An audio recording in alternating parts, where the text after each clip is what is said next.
Taiwan पर tension बढ़ती जा रही है और एक्सपर्ट्स की माने तो 2026 एक बहुत ही खतरनाक साल हो सकता है।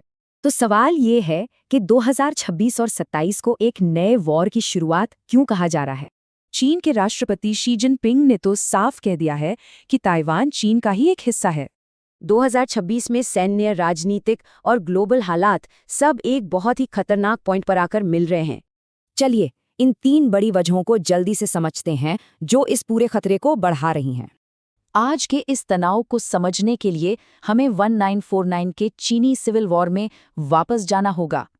इसी बंटवारे से 2 चीन बन गए और पीआरसी यानी चीन ताइवान को हमेशा से अपना ही मानता आया है। अब शी जिनपिंग के लिए ये फैसला सिर्फ एक देश का नहीं बल्कि उनकी अपनी लेगेसी का भी सवाल है।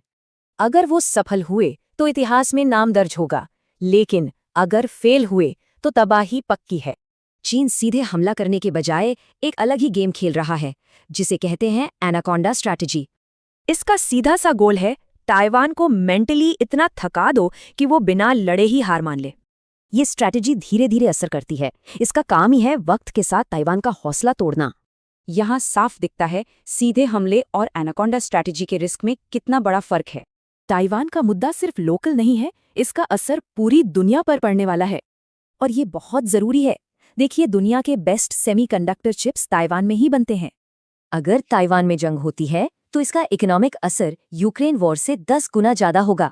सोचिए, जिसने ताइवान को कंट्रोल किया उसने दुनिया की टेक्नोलॉजी और ट्रेड रूट्स को कंट्रोल कर लिया। तो असली सवाल यही है, क्या ये धीमा दबाव एक बड़े हमले की तैयारी है या फिर अब यही नई हकीकत है?